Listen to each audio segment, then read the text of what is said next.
સ્વામિત્રો જય સોમનાથ. ઓમ નમઃ શિવાય. પ્રિય મિત્રો, તમારો દિવસ શુભ રહે, મંગલમય શુભકામના. હું બિલીમોરાથી જોગીભાઈ વ્યાસ આપ સૌનું આપણી જોગેશમાં હાર્દિક સ્વાગત કરું છું. મિત્રો, આજ રોજ જોઈશું આજનું શુભ પંચાંગ.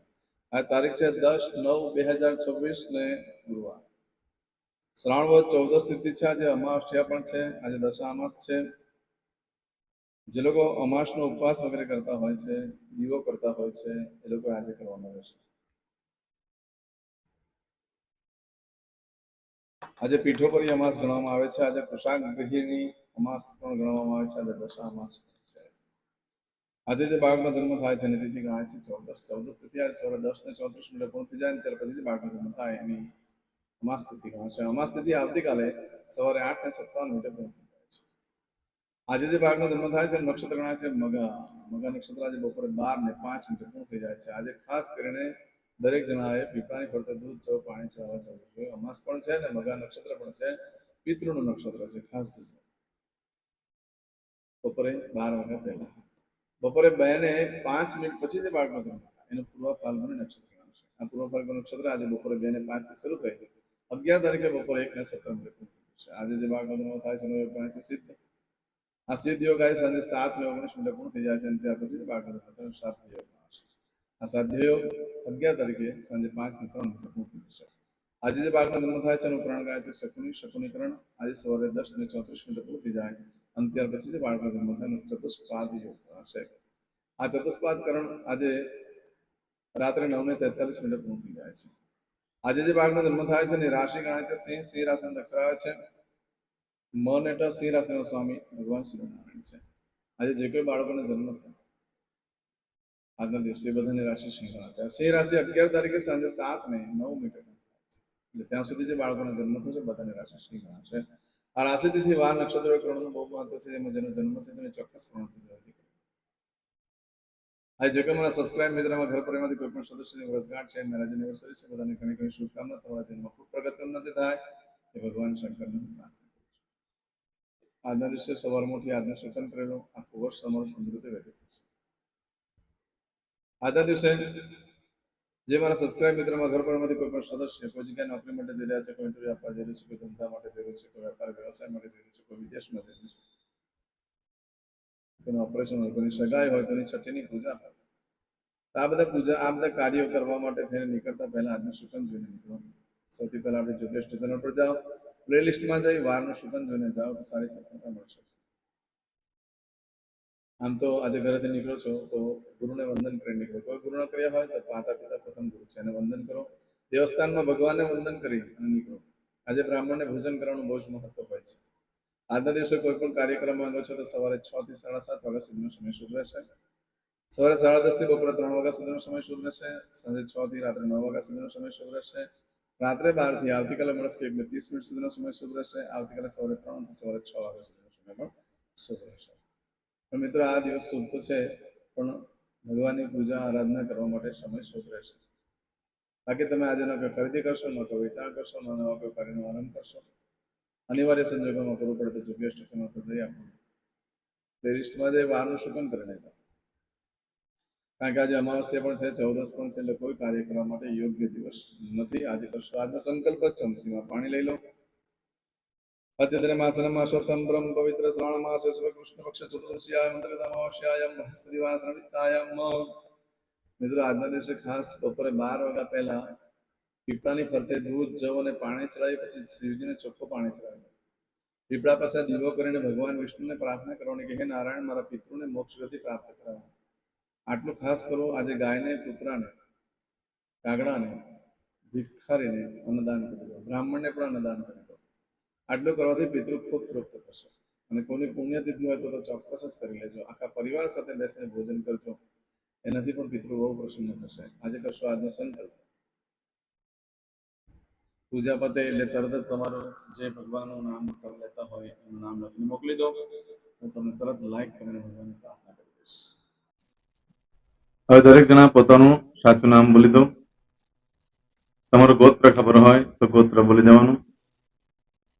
પછી બોલવાનું છે અહમ, મમ, આત્મન, શ્રુતિ, સ્મૃતિ, પુરાણોક્ત, પુણ્ય, ફલ, પ્રાપ્તિ, અર્થમ, अप्राप्त लक्ष्मी प्राप्ति अर्थम प्राप्त लक्ष्मी चिरकाल सौ रक्षणात्मक लोके वा सभायां राजद्वारे व्यापारे विद्या अभ्यास देशे विदेशे सर्वत्र यश कीर्ति विजय लाभादि प्राप्ति अर्थम मम अखिल कुटुंबस्य आयु आरोग्य ऐश्वर्यादि प्राप्ति अर्थम मम जन्म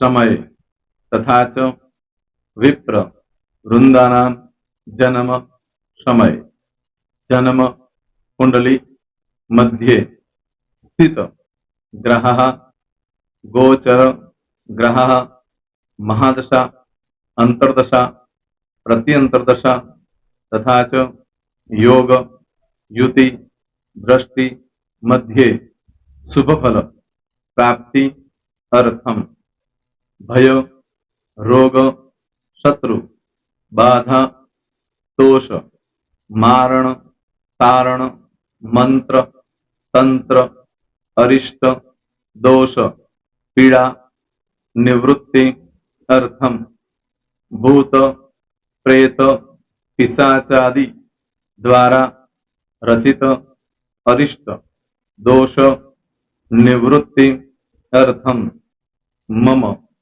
सकल मनवांछित फल और તમારા મનમાં જે કઈ ઈચ્છા હોય તે બોલી જવાનું.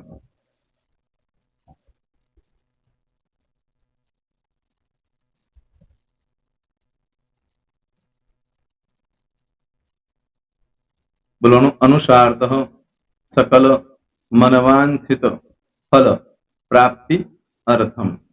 હવે જે બરકતની પૂજા વાળા છે એ લોકો તો આ બધું બોલવાનું જ હોય છે, એ લોકો માટે કોઈ સ્પેશિયલ નથી. પણ જે લોકોએ હવે જે કહું છું તે લોકોએ જ બોલવાનું, જેના લગ્ન થઈ ગયા હોય એ લોકોએ બોલવાનું છે. મમ દાંપત્ય જીવન મધ્યે સુખાકારી પ્રાપ્તિ અર્થમ પુત્ર પૌત્રાદि સંતતિ પ્રાપ્તિ અર્થમ. આ સંતાન પ્રાપ્તિ વાળા માટે પણ આવી જાય છે. દીર્ઘ આયુ આરોગ્ય ऐश्वर्यादि प्राप्ति अर्थम तथा च. હવે જેના લગ્ન નથી થયા તે લોકોએ બોલવાનું. મમ જટટી વિવાહ योग प्राप्ति अर्थम विवाह पश्चात दाम्पत्य जीवन मध्य सुखाकारी प्राप्ति अर्थम. હવે જે લોકોને સંતાન પ્રાપ્તિ નથી, જે લોકોને સંતાન પ્રાપ્તિ છે કરવી છે એ લોકોએ બોલવાનું. मम दाम्पत्य जीवन मध्य सुखाकारी प्राप्ति अर्थम तथा च दीर्घ आयु आरोग्य ऐश्वर्यादि समन्वित संतति सुख प्राप्ति अर्थम. હવે જે અભ્યાસ કરી રહ્યા છો છોકરા વિદ્યાર્થીઓ છે તે લોકોએ બોલવાનું છે. મમ વિદ્યા અભ્યાસ મધ્યે उत्तर उत्तर प्रगति उन्नति सानुकूलता पूर्वक दिव्य सफलता प्राप्ति अर्थम. और जो लोग विदेश में जवा मांगता हो કે સીટમાં જવા માંગતા હોય, મતલબ ભારત દેશની બહાર જઈને ધંધો વેપાર કરવા માંગતા હોય એ લોકોએ, અથવા વિદેશ જવા માંગતા હોય કાયમ માટે, એ લોકોએ બોલવાનું છે. મમ જટટી વિદેશ ગમન योग प्राप्ति अर्थम विदेश गमन कार्य मध्य सानुकूलता पूर्वक दिव्य सफलता प्राप्ति अर्थम. आरोग्य वाળા બોલવાનું છે, જેને આરોગ્યની પૂજા આપેલી હોય એ લોકોએ. એમ તો દરેક જણા જ બોલવાનું. બોલો મમ આયુ આરોગ્ય ऐश्वर्यादि प्राप्ति अर्थम.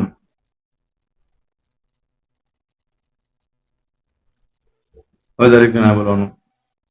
सकल मनवांछित फल प्राप्ति अर्थम अद्य दिने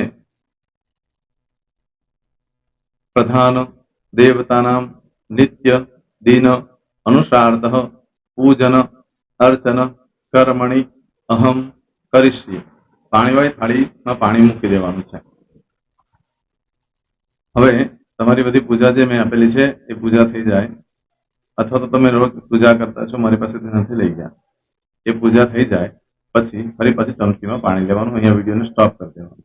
પૂજા પતે એટલે પાછું આગળનું કરવાનું છે, અહીંયા વિડીયો સ્ટોપ કરી દેવાનો અને પૂજા પતે એટલે બોલવાનું છે વિષ્ણવે વિષ્ણવે વિષ્ણવે નમો નમઃ વિષ્ણુ સ્મરણા સર્વમ પરિપૂર્ણ અસ્તુ. એતાની ગંધ પુષ્પ ધૂપ દીપ નૈવેદ્ય તાંબૂલ દક્ષિણા પ્રદક્ષિણા સહિત પ્રણુ મમ સકલ મનવાંછિત ફલ પ્રાપ્તિ અર્થમ પૂજન અર્ચન પ્રિયતાન નમમ. પાણી મૂકી દેવાનું, પાછું પાણી લેવાનું. પૂજન અર્ચન બ્રહ્માર્પણમસ્તુ. નીચે જમીન પર પાણી મૂકો, એમાં આંગળી ઘસી કપાળમાં તિલક કરી દો. કપાળમાં જમીન પર પાણી મૂક્યું છે એમાં. ત્યાર પછી ભગવાનને કહેવાનું કે હે પ્રભુ, આજે પૂજા કરતા કોઈ પણ પ્રકારની ભૂલચૂક થઈ ગઈ હોય તો અમને ક્ષમા કરજો. અમે તમારા બાળક છીએ. પ્રભુ, તમારો ખૂબ આભાર માનું છું. આજે મારી પાસે તમારી પૂજા કરાવી, મારી મનોકામના પૂર્ણ કરી. પ્રાર્થના કરી દો. જગ્યા પરથી ઉભા થઈ શ્રીનારાયણ ભગવાનને પાણી ચડાવી દો અને નિત્ય કર્મ જે કરતા હોય તે કરો. જય સ્વામિનારાયણ. તમારો દિવસ શુભ રહે, તમે અને તમારો પરિવાર સુખી રહે, સંપન્ન રહે, સુરક્ષિત રહે, એ ભગવાન સોમનાથ દાદાને પ્રાર્થના. તો મિત્રો, તમે મારા વિડીયોને લાઈક ના આપી હોય તો સૌથી પહેલા લાઈક આપી દો, અને ત્યાર પછી જો તમે મારી આ ચેનલ સબસ્ક્રાઇબ ન કરી હોય તો સૌથી પહેલા સબસ્ક્રાઇબ કરી લો અને બેલ આઇકોન ઓલ પર ક્લિક કરવાનું ભૂલશો નહીં, જેથી કરીને સૌથી પહેલા નવી વિડીયો જે કંઈ મૂકું એ તમને મળે. મિત્રો, કંઈ પણ મૂંઝવણ હોય તો મને આ નંબર પર તમે ફોન કરીને પૂછી શકો છો. મારો મોબાઈલ નંબર છે 9825546459. મિત્રો, કોમેન્ટ્સમાં જય સોમનાથ લખવાનું ભૂલશો નહીં. ફરી પાછા નવા વિડીયો સાથે મળીએ. ત્યાં સુધી સૌને જય સોમનાથ.